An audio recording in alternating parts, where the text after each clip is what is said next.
అని వివక్ష చూపించేవారు. అది ఆల్మోస్ట్ చాలా మట్టుకి తగ్గింది. ఇప్పుడు మన చుట్టూ ఉన్న సమాజంలో కూడా క్యాస్ట్ సిస్టమ్ అనేది ఆల్మోస్ట్ చాలా వరకు కంట్రోల్లో ఉన్నట్టుగా కనపడుతుంది, కానీ చాప కింద నీరులాగా వెళ్తుంది, అది వేరే విషయం.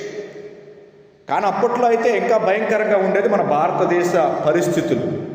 ఇప్పటికీ కొన్ని చోట్ల ఉన్నాయి. నేను ఒక వీడియోలో చూశాను, చాలా బాధ కలిగించే విషయం అది.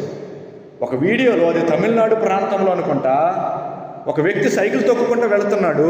సైకిల్ తొక్కుకుంటూ వెళుతూ ఆ కరెక్ట్గా ఇల్లు వచ్చిన తర్వాత దిగిపోయి చెప్పులు కూడా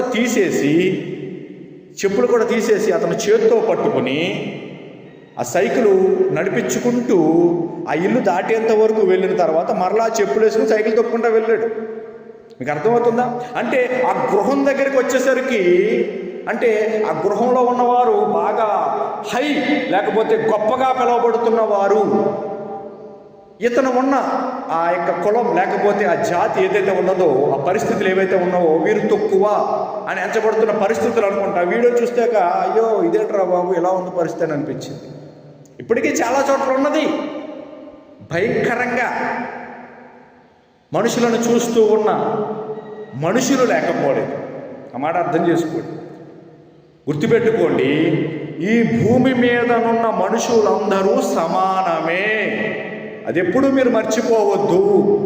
మనందరికీ మూలపితరుడు ఎవడంటే ఆదాము గారు. బైబిల్ గ్రంథంలో అతని పేరు వ్రాయబడింది. అతని పేరు ఆదాము, అతని భార్య పేరు హవ్వా. వారు మొదటి దంపతులు, మొదటి పురుషుడు, మొదటి స్త్రీ. మొదటి పురుషుడు ఆదాము, మొదటి స్త్రీ హవ్వా. వారిద్దరూ మొదటి దంపతులు, మొదటి భార్యాభర్తలు, మొదటి మనుష్యులు. వారు దేవుడు వారిని నిర్మించాడు, వారిని తన చేతులతో తన స్వహస్తాలతో వారిని తయారు చేశాడు. వారిలో నుంచి వచ్చిన వారే ఈ భూమి మీద వ్యాప్తి చెందారు. భారతదేశంలో ఉన్న ప్రజలు కావచ్చు, ఇజ్రాయెల్ దేశంలో ఉన్న ప్రజలు కావచ్చు, అమెరికాలో ఉన్న ప్రజలు కావచ్చు, శ్రీలంకలో ఉన్న ప్రజలు కావచ్చు, న్యూజిలాండ్, జింబాబ్వే, ఇంకా చాలా దేశాలు ఉన్నాయి కదా, ఆస్ట్రేలియా, ఇలా మొత్తము ఇంచుమించు 200 దేశములు కంటే మించి ఉన్నాయి కదా. ఈ యొక్క దేశములలో విస్తరించారు మానవ జాతి. ఈ భూమి మీదనున్న ప్రతి మనిషికి, జాగ్రత్తగా వినండి, ఈ భూమి మీదనున్న ప్రతి మనిషికి మూలపితరుడు ఎవరంటే మట్టి మనిషి.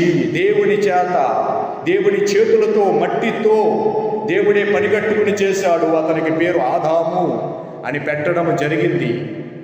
అతనిలో నుంచి తీయబడిన ఒక ఎముకతో హవ్వను నిర్మించాడు దేవుడు. ఆదాము